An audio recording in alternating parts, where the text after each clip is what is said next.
Chapter 1. Welcome to Chemin de Vie. They always drugged her when she left a hospital. It didn't happen often, but she adored riding in cars so much that she wished she'd been conscious enough to look out the window to see the countryside flit by. Such things weren't offered to her, especially after she tried to kill herself.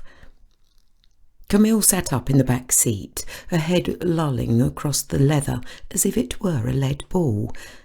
A metallic taste lined her mouth, and her arm throbbed from the injection.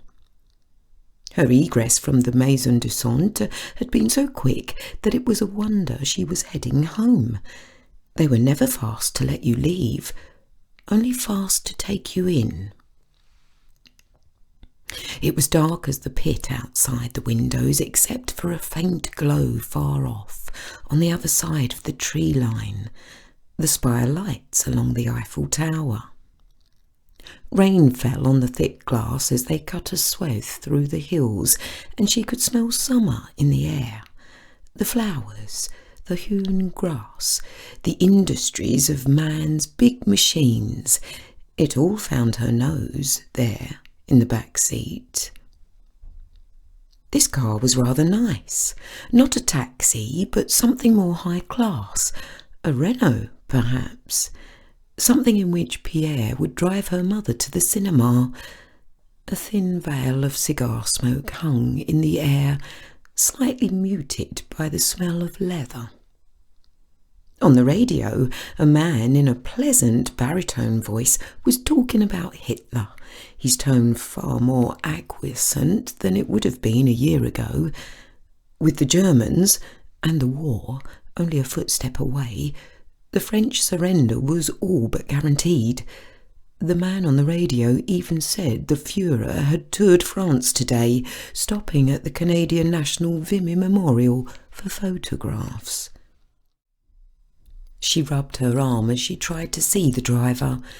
It wasn't Pierre's car, so it probably wasn't Pierre. Her mum's boyfriend wouldn't be coming to rescue her anyway. But someone had hired a car, and the chauffeur was taking her on a long cross-country trip from the Maison de Santé to Venasque. The injection wasn't the most painful part of her arm, but the thick, yellowing gauze wrapped around her wrist. She'd tried to slice it again, although she couldn't remember when or why. With such an ache, probably recently, although the drugs helped take the teeth out of the pain. After she had an episode, her mind was full of cobwebs. It would be days before she could piece together the whys and hows of her attempted suicide. Which brought her to the most interesting question of the evening. Why were they letting her go home if she'd just tried to kill herself? "Monsieur," she said in a voice cracking from disuse. She didn't talk much at the Maison de Santé. "How long before we're in Venasque?" The radio quieted to a gentle buzzing, and then the driver cleared his throat. It was too dark to see anything beyond her legs, but in that darkness she knew he was staring back at her through the mirror, judging her as all men seem to do these days. "We are not going to Venasque, mademoiselle." "Then where?" He said no more, and she could tell that he had shifted in his seat. The radio lifted and left her again with her thoughts. They moved in and out of heavier rain, sometimes with it lashing so hard against the windows that she couldn't see anything on the other side. In the ebbing downpours there were trees, but no cars, no people, not even a stray dog or cat. There weren't even any stars or moon up above. It was as though they were riding through a hole in the ground. But then the car slowed, and she caught sight of harsh lights through her right side window, spreading across the hill like an angry snake. She pressed her hands and face to the glass, but the sheets of water made it all ripple with uncertainty. "Welcome to Chemin de Vie," said the driver. Camille squinted her eyes, and through a break in the running water she could see a tall, wrought iron gate, and beyond that a conglomerate of lights and bricks and towers. A slow dawning rattled in her brain. "Is this another facility?" The driver said no more. He turned off the car, the purr of the engine fleeing into the night, replaced by the oppressive rain beating down on the roof. Whenever a mental patient's question fell upon deaf ears, it usually meant the answer was either true or likely to cause unrest. In this situation, it was both. The back door flung open, cool air rushed inside. Standing on the bottom step was a woman. She was one of the most attractive people Camille had ever seen. Tall, lean, and regal. She was dressed in a black suit that melded with the night. A pair of bifocals perched from the edge of her nose, and blue eyes like drops of ocean were bearing down on Camille. Someone to the side was holding a white umbrella over her head, keeping her tightly wound golden bun from getting wet. "Camille Sebot," said the woman in a sweet voice that was probably calming to most, but certainly not to her. "Would you please step out?" "I'm not going. No more facilities. I'm supposed to be home with my mother. 17 Rue de la Paix." "You are not going home, Camille. Not until we help you." Her voice had remained calm and steady, despite the woman in the car who was all but climbing out the far side window. "This is your last chance. Would you please step out of the carriage?" Camille hesitated, feeling like a raccoon trapped in a corner, but that hesitation was too long for the regal woman, who, by all accounts, was probably quite stringent. She took her umbrella from a large, beefy hand and then stepped aside. The opened doorway filled with a man so massive that he looked like a monster clawing at her feet. Camille kicked at his bald head, landing her bare heel against his reaching forearm, which only angered him. His body was so wide that he couldn't fit inside the Renault, but he didn't have to. His reach was good enough to snatch her by the ankle and drag her across the smooth seat. Her head banged the sideboard just before landing in the cold mud. Rough hands took a hold of her shirt and picked her up, then tossed her into a waiting chair. The mud dripped down her neck, beneath her shirt and across her back. Camille's half-Irish blood rose to the surface, and she balled up her fist and stood, ready to strike the man in the jaw, but he simply wrapped his whole fist around hers and easily manoeuvred her back down. "That's quite enough, Lucien," said the woman, now turned to face Camille. "No use in keeping her from killing herself if we plan to do it on our own." With one of her knees in the mud, his head was still higher than hers, and all she could do was stare at him. She wanted to spit in his face, but the injections always dried out her mouth. This simpleton was most likely the facility's blunt hammer, the one who pushed the girls into the shower or held them down when they wouldn't go to bed. Currently, he was strapping her arms to the wheelchair rests in tight leather belts. The rain was beading off his face, and his lips curled around yellowed pegs for teeth. "Come, be good." His voice was drawn and methodical, making it sound like he was carefully choosing his words, but it was quite the opposite. He was slow to find bits of language in his addled mind. "Shall we try again, Mademoiselle Sabot?" asked the woman, taking a deep breath. She was calm, but as Camille had caused to countless others, it was wearing thin. I am Directrice Adeline Pagel, and you have just arrived at Chemin de Vie. She'd never heard of the asylum, even though she was well versed in hospital life.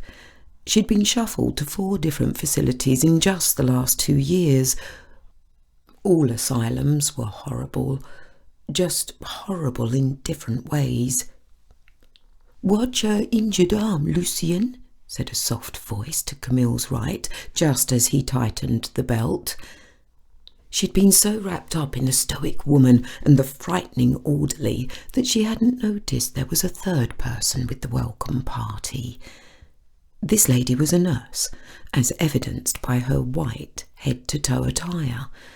She didn't have an umbrella, but was using a folded newspaper to cover her mess of auburn locks.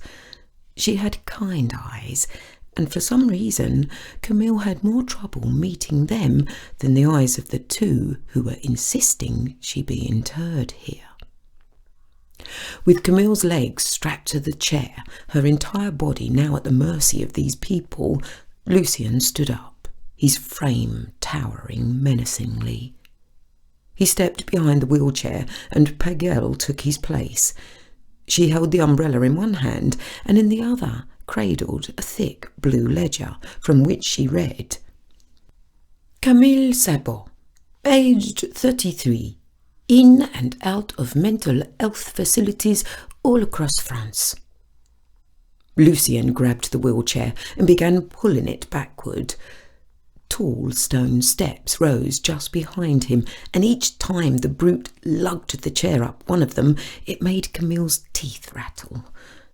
The nurse and Pagel trailed behind, the director of the asylum still talking.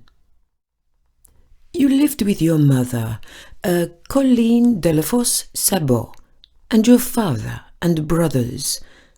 Stop talking! Camille screamed. At almost the same moment, a streak of lightning forked the sky behind them. Lucien seemed startled as the chair felt like it rolled out of his grip.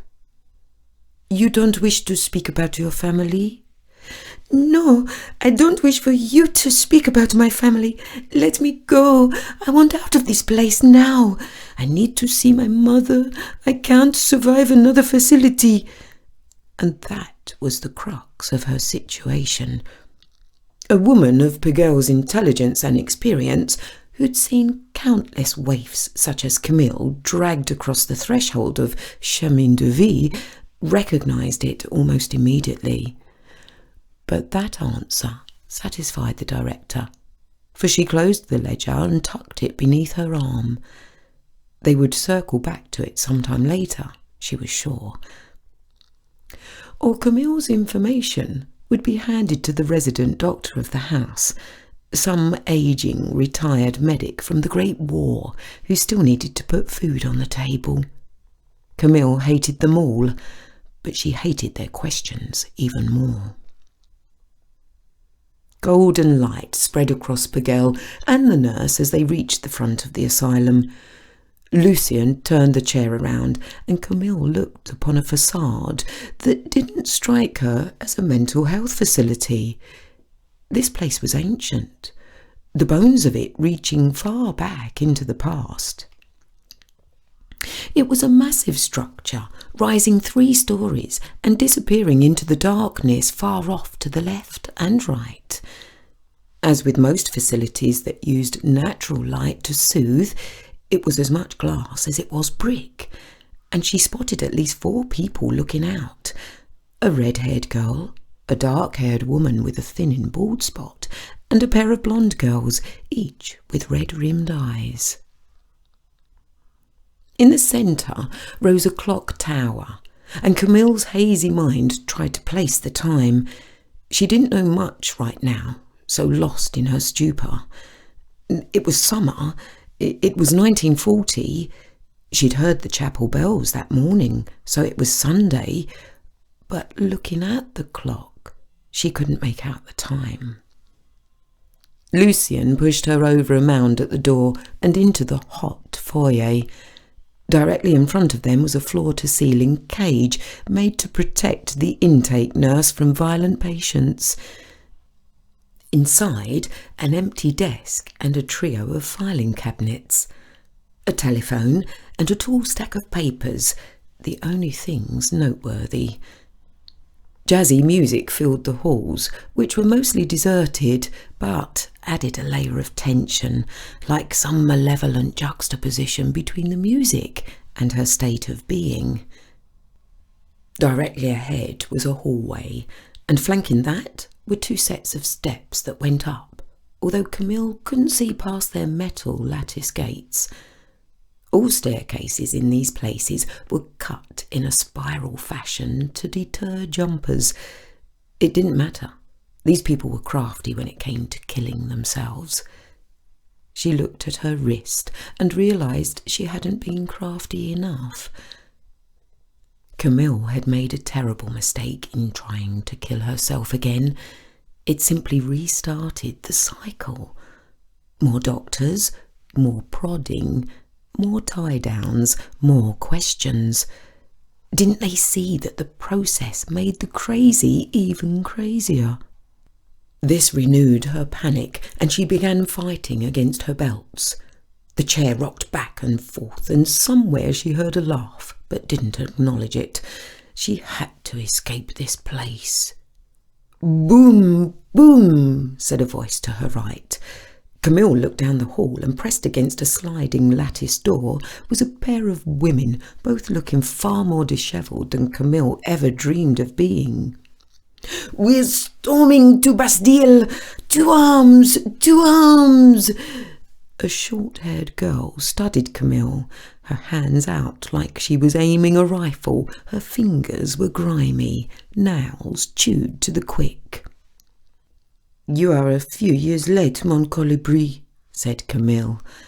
Both women shot her a venomous look, but the one who had laughed a moment ago had a stare that chilled Camille's blood. She'd seen girls like her before. Trouble followed them everywhere, especially in a place like this. "What is with all that red hair, girl?" she said at last, her voice sweet, almost a purr. "Are you Irish or Italian? This place takes all kinds. They treat the wops and the kikes here. Probably the Boches too." Camille merely stared, unable to do much else.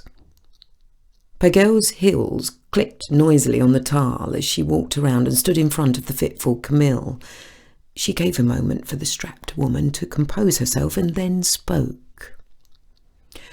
"You are in a facility that specializes in dealing with suicidal tendencies. We will help you, but our methods depend completely upon you." She pointed to Camille's left, down a dimly lit, rounded hallway with chipped plaster walls. It was empty, save for a lifeless girl in a wheelchair at the far end. The sliding metal door at the mouth of the hallway was pushed aside. "That is Ward A, the incontinent ward," said Pagel. "That's where I'd planned to put you, but if you need somewhere that matches your hostile disposition, then—" Her voice trailed off, and she held a hand up to the gated hallway on the other side of the foyer. Ward B, where the girls were still pressing their faces through the criss-cross lattice. "Come on down, ma chérie," said the girl with the short hair. "We're having a toast before we sharpen our pikes. I'll be wearing robes of blue." She was sticking out all of her limbs, fingers tight and meant to strangle. One of her breasts was exposed because her shirt had been stretched so far. Pagel leaned down by Camille's ear and said, "Will you behave?" Camille nodded. "Which ward would you like to stay? Incontinent or criminally insane?" The girl who'd wondered about Camille's nationality looked at her and stuck a finger through the gate and made a come-hither motion. Camille fixed the director with a soft, glazed-over stare and said, "I'll be good." "Wonderful. She pulled out a pocket watch, gave it a cursory look, then turned to Lucien and said, "Monsieur Moreau, would you be so kind as to put Elise and Léon back in their rooms? This excitement will only cause problems." Lucien muttered something, a single word of acknowledgement, and pulled a thick keyring off his belt and approached the Wardby gate. Both girls, Elise and Léon, scampered down the hallway, laughing hysterically before he'd even gotten it open. Piguel hid a yawn behind her hand. She was married, a large blue stone on her ring finger. She turned to the nurse and said, "I trust you can take it from here, Josephine. I'm off to bed." She gave a final terse look to Camille, then used her key to open up the gate at the staircase beyond the cage. "Come along, dear," said the woman in a sweet voice, taking the handles of the wheelchair. "Are you hungry? We had dinner hours ago, but I'm sure Milo could scare up something for you." "I'm not hungry," said Camille, trying not to be unnecessarily rude to the woman. She'd been the kindest so far.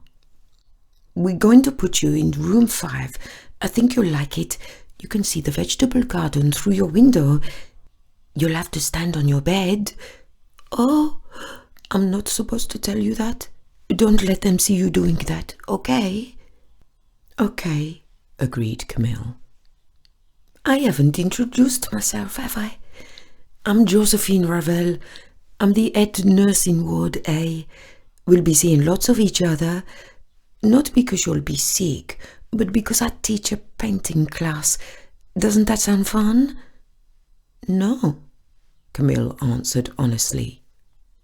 Josephine didn't mind. Instead, she chuckled and put a warm hand against Camille's shoulder, perhaps to wipe away some of the grime. "That's okay, dear. We'll find something that interests you." "I don't plan on staying here long." Camille thought it was an empty threat, but it made her feel better. One way or another, she would get out of this place. "Is that so? Well, I do hate to see you go so soon, but how about we sleep on it for a night?" The nurse pushed her past 4 rooms until they'd made it to the one in which Camille would be calling home. All of the doors were standing open. Girls were asleep in the first 2 rooms, and one was sitting on the bed in the 3rd. None paid her any attention. At the end of the hallway was a wide common area with tables and chairs and piles of books. On a high shelf, inaccessible without a ladder, was a phonograph pumping out the tinny jazz music. "Oh, bother," said Josephine as soon as she parked Camille's chair by room 5. "We never changed the sheets after... Well, it needs new sheets. I'll be right back." Her heels clicked away, back down the hall toward the foyer and cage. It was unnervingly quiet in the hallway, even though the storm had settled over them and the rain continued to lash at the high windows. Her wheelchair sat looking into the common room, and not 10 feet away was another woman, also in a wheelchair. Her reddish blonde hair was hanging down in strands across her face, matted there by sweat. She was wearing shoes, little white flats that looked made of paper. A thick patchwork blanket was covering her lap, and a bulky sweater hung across her shoulders, making it impossible to tell just how large or small she was. Her eyes fell upon Camille, and she simply stared without saying a word, without even blinking. "What's the problem?" Camille asked her, to which she got no response. "Ma chérie, do you need help finding the floor? I'll surely help you get there." Again, there was no response. "You aren't hearing anything I'm saying, are you?" There were a few women like this at the Maison de Santé who couldn't even care for themselves. They'd gone so insane that they were simply a piece of meat that ate, slept and shit. The woman wasn't staring at her, she was just staring. Camille turned to see if Josephine had come back when she found Lucien standing right next to her, his body like a wall.